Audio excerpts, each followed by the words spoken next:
The Lord be with you. And with your spirit. A reading from the Holy Gospel according to Mark. Glory to you, O Lord. Returning from the region of Tyre, Jesus went by the way of Sidon toward the Sea of Galilee, in the region called Decapolis. They brought to him a man who was deaf and who had an impediment in his speech, and they begged Jesus to lay his hand on them.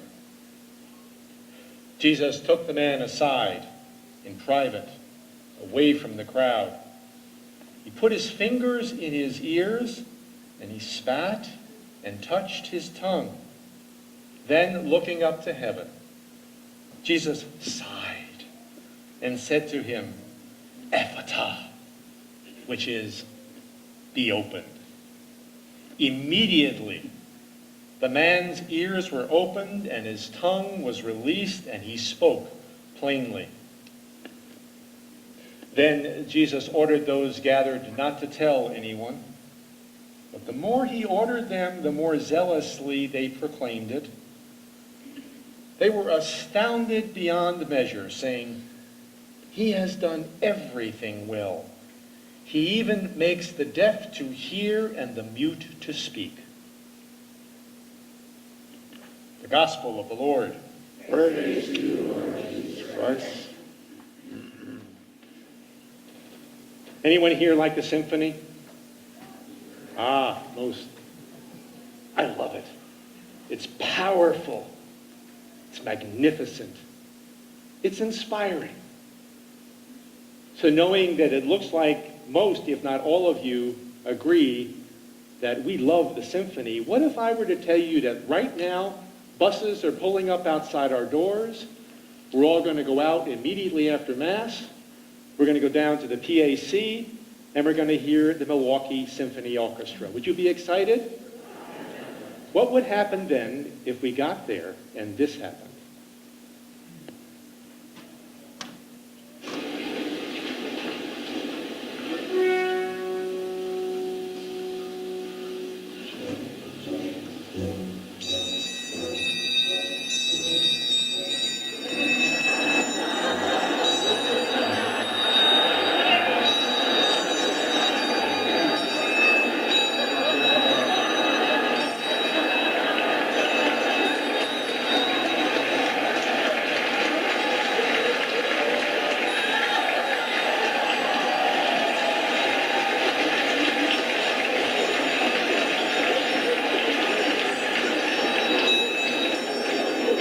A triangle solo? Surprising. What's not surprising is how much money you can save by buying a subscription to the Florida Orchestra.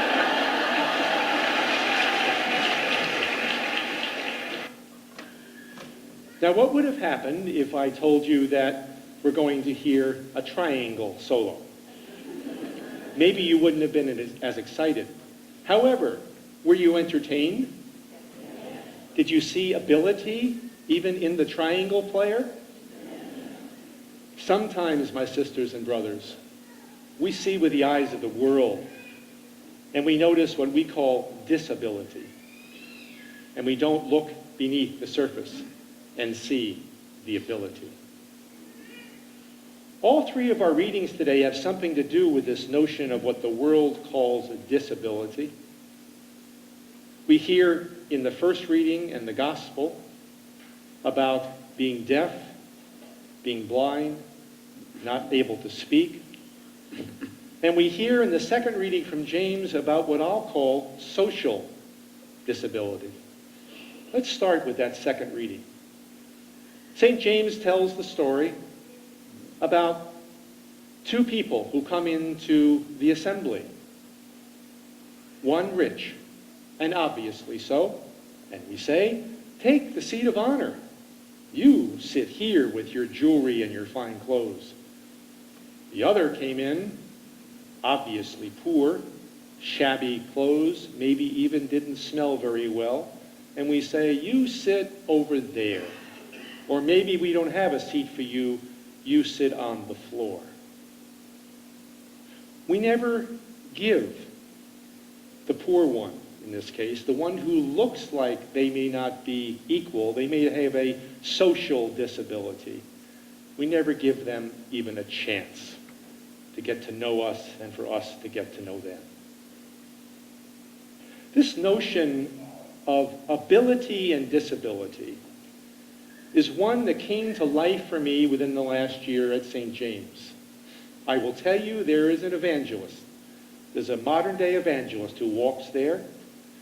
Over the last several years, given his passion for this community of those who may not have the same physical gifts that we do, but certainly have gifts.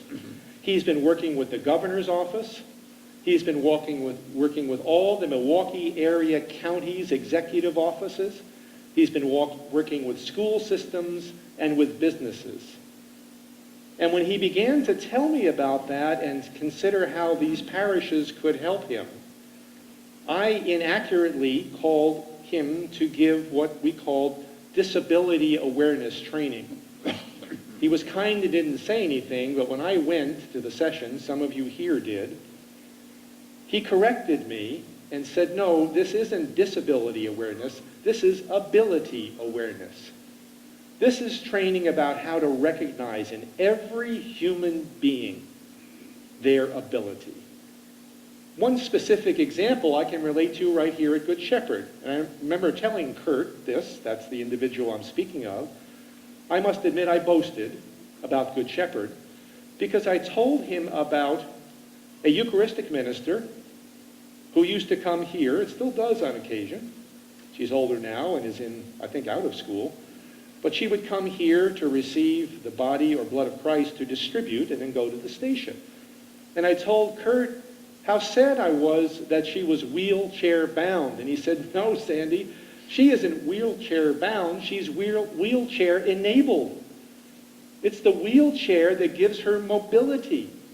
It's the wheelchair that liberates her. And it's our perception of others' restrictions that sometimes are completely inaccurate. In the gospel today, we hear about the man who had deafness and a speech impediment. Now, we hear this in addition. This is how the gospel began. I'm sure you'll remember it. Jesus left the district of Tyre and went by way of Sidon to the Sea of Galilee into the district of the Decapolis. Now, Tyre, Sidon, and the district of Decapolis were Gentile. What Mark is telling us in this gospel is Jesus went out of his comfort zone. He left his culture and his religion, the Jewish nation and the Jewish tradition. And he took a risk. And he went out. And not only did he go out, but he was willing to touch. He was willing to recognize that this one, through God, has ability. And touched by Christ, the ability came forth. Something else happened. In that reading, we hear that the community brought this man to Jesus. It took the community to have an encounter with Christ. And so I would say to you, Good Shepherd, as we have done for 61 years in many cases, we are not only being called as individuals to recognize the first principle of Catholic social teaching, that every human being ever created by God is worthy of dignity and respect. Everyone, man and woman, young and old, gay and straight, rich and poor, makes no difference. Muslim and Christian, every single human being. We're being called again in this gospel as a community to bring people out there on the outskirts and edges, out of our comfort zone, into an encounter with Christ. Maybe it's they that will give us the encounter versus us giving them the encounter. I've heard many of you say in ministry, it's we that get ministered to, isn't it? I would also say to you what we heard in our first reading. We heard from Isaiah. Now, when Christ stood in the temple and brought all the good news to the poor and talked about sight to the blind and hearing to the deaf, he was quoting the scripture reading we heard today. That scripture reading also said this: "Be strong and fear not." So, Good Shepherd, we have a legacy to continue of 61 years. We have a legacy to continue of 2,000 years, and that is to be strong and fear not, and touch those the world does not consider to be able, those the world thinks have no gifts. In here, we know they do. Let's practice that out there.